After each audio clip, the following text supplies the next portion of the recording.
It's The Real News. I'm Aaron Mate. It's one day after the first indictments in the special counsel's Russiagate probe.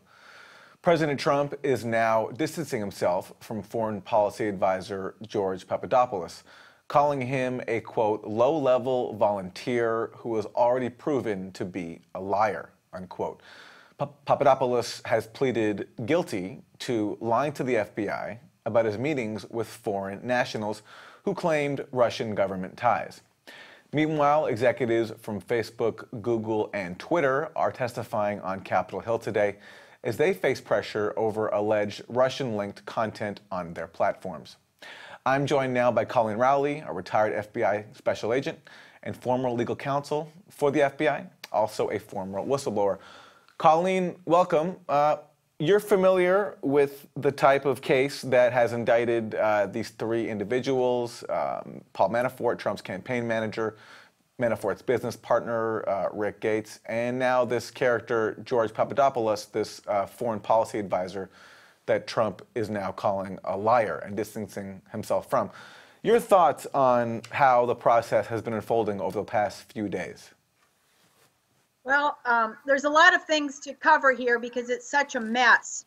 And, I defy anyone who really knows the facts. You can read a lot of different articles, but actually no one knows the facts. And I really doubt Robert Mueller even knows the facts. He has made a starting place, which is a very normal, typical way of trying to unravel, if there is a conspiracy, starting at the bottom, getting someone charged with something serious like this Papadopoulos. Papadopoulos, but you can call him George P. That's what Marcy Wheeler calls him, George P. Yeah. Papadopoulos, who's only 30 years old, just a volunteer, so that's a very low level.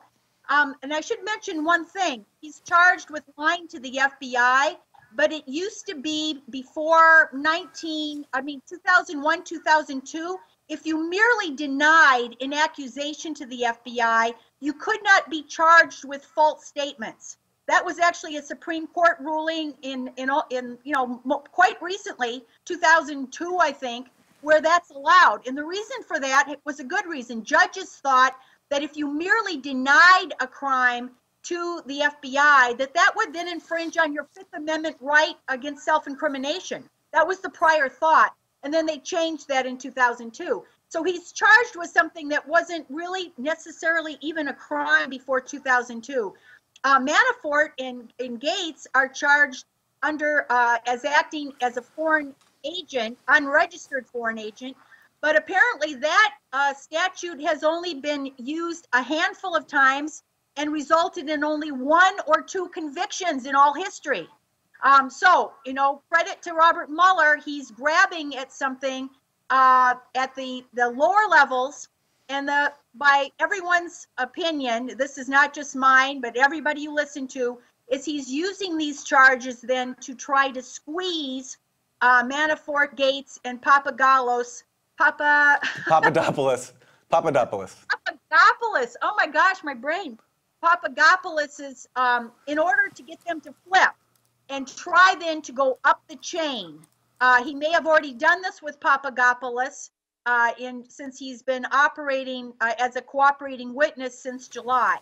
And so no one knows if Papadopoulos has incriminated other people by wearing a wire or if there's further information.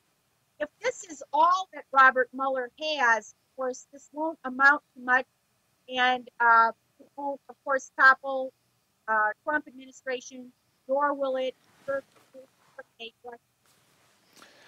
Coleen, the people who I think have the hardest time with the name Papadopoulos are people who grew up in British Columbia, Canada, like me, where we had a pizza chain known as Panagopoulos Pizza. So you can imagine my problems in trying to not say Panagopoulos and trying to say Papadopoulos. So I share your pain. It's difficult. Well, I've written the word a few times. I would think I would do better, but I don't have a Greek background. It's tough.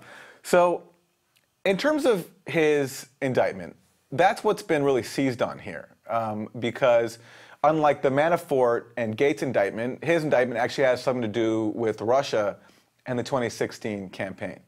And so he is accused of lying to the FBI about when he spoke to these contacts that are said to have Russian ties, I think he said that he initially told the FBI that he spoke to them before he came on the campaign, but actually it was revealed that he spoke to them after he came on the campaign. So you're saying that under a previous law that wouldn't have been even a crime?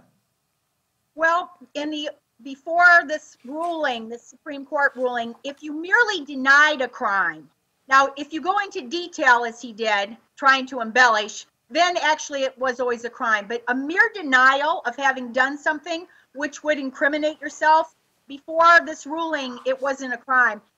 You can see that the FBI has really used, lying to the FBI, Title 18, 1001 false statements has been constantly used. It's how they got Scooter Libby, and it's been used a lot.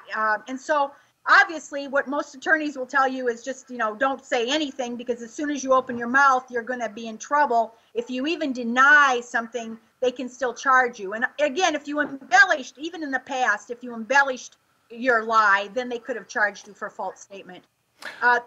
Right. So let me ask you then about the contents of what he's saying, because everyone, at least that I've read, has been taking it on faith that what he's saying is true in terms of that, for example, he was told that the Russians had thousands of emails belonging to Hillary Clinton, but also B, no one's questioned whether or not the people who he was speaking to are actually who they said they were.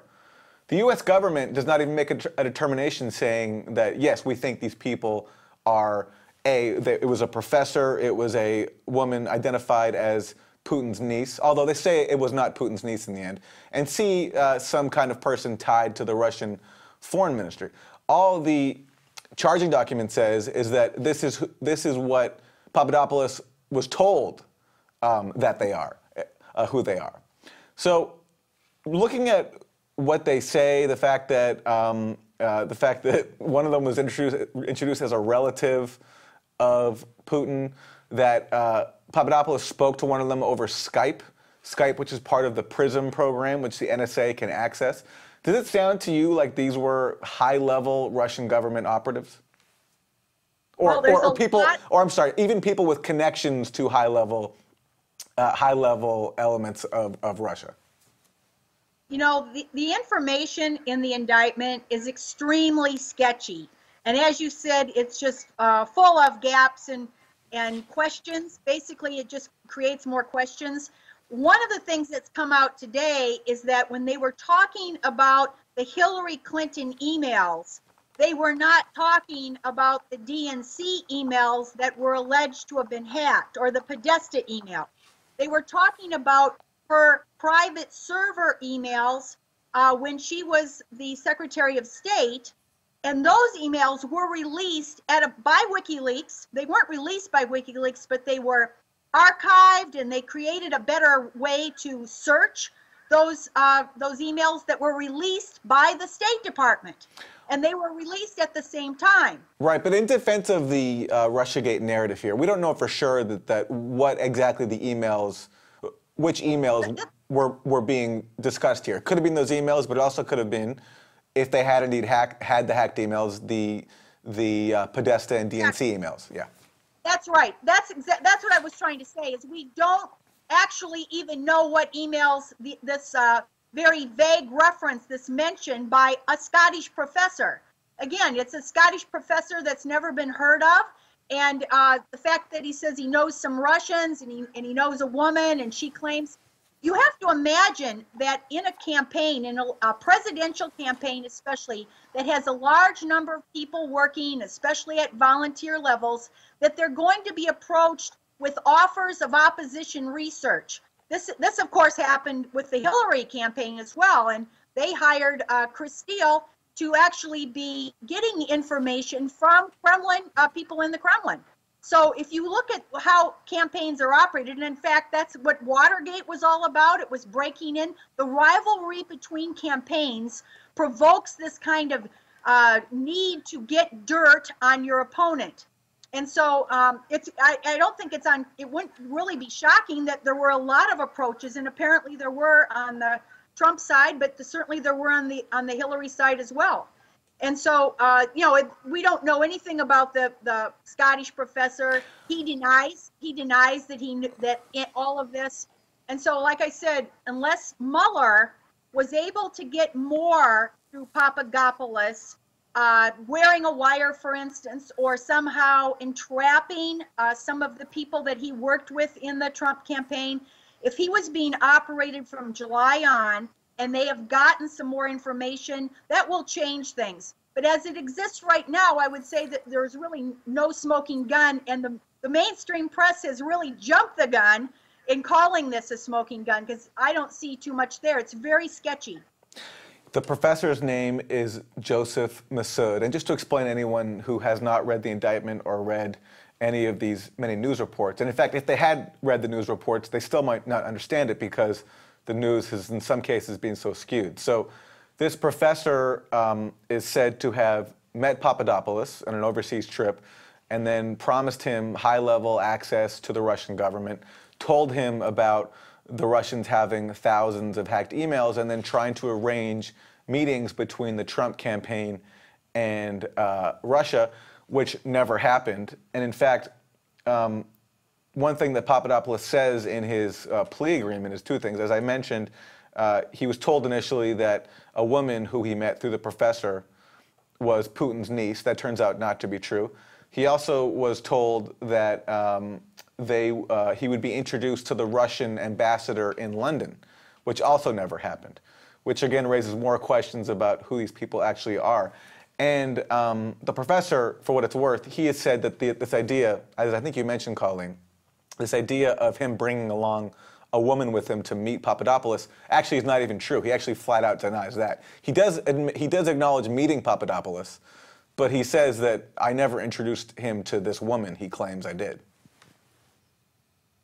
Exactly. Again, there's a lot of more questions than there are answers here. And the only thing we don't know is what other information, and with Manafort, even though what he didn't register as a foreign agent and apparently laundered a lot of money that he got, which I suspect is done very widely in Washington because there's been so little prosecution for not registering. And this money laundering obviously is a pretty, if we had a prosecutor like Mueller on all of the public officials who are operating internationally, I think they could probably find money laundering charges like this on a large segment of our political elite group. But besides all of that, if Manafort, somehow gets worried and says, "I'll tell you everything I know," then we'll have something that to see if there's something more interesting here. As it stands right now, our mainstream media is really overreacting, I think, on what is known and trying to. They create stories where there are no facts. Exactly, Coleen. I mean, this hope amongst many people that Manafort will flip and tell prosecutors what he knows assumes that he knows something. But there might be nothing to know. And let me just also add, on the point you made about Manafort and lobbying and how rare it is to get busted, I want to read you a headline that was in Politico from the veteran reporter Ken Silverstein, and he called his article, "I've covered foreign lobbying for 20 years, and I'm amazed Manafort got busted." Just because it's the kind of activities, as you mentioned, are so prevalent, but prosecutions are so rare. Finally, let me ask you about this news today. We have Google, Facebook, and Twitter testifying before Congress in solemn tones. They're apologizing for letting their platforms get infiltrated by Russians. Facebook today said that 126 million people saw Russian-linked content. They used a qualifier like that. This comes after their initial review many months ago found no Russian government involvement. Later on, after some pressure from Congress, they came up with this figure of about 3,000 ads and $100,000 worth of Russian-linked Facebook accounts. Your thoughts on Silicon Valley now joining in on the Russiagate parade today? This actually may be the worst and most dangerous aspect of the so-called Russiagate for the average citizen. People like you and I who want to be on social media, Facebook, Twitter, Google, and want to get information. It's what Edward Snowden has has said is his reason for even giving out this information is we can't be a democracy unless we know what's going on, unless we have people that are releasing information and that we learn it through internet sites. And unfortunately, our mainstream media now does not have a lot of credibility, so people have resorted. Now, if you look at the story, when this Russiagate story started, it started as the Chris Steele dodgy, salacious dossier that was given to the FBI in the summer and that was peddled to mainstream news. And there were no facts that could be verified, really, so even mainstream news didn't use it. But it got more steam after Trump's election.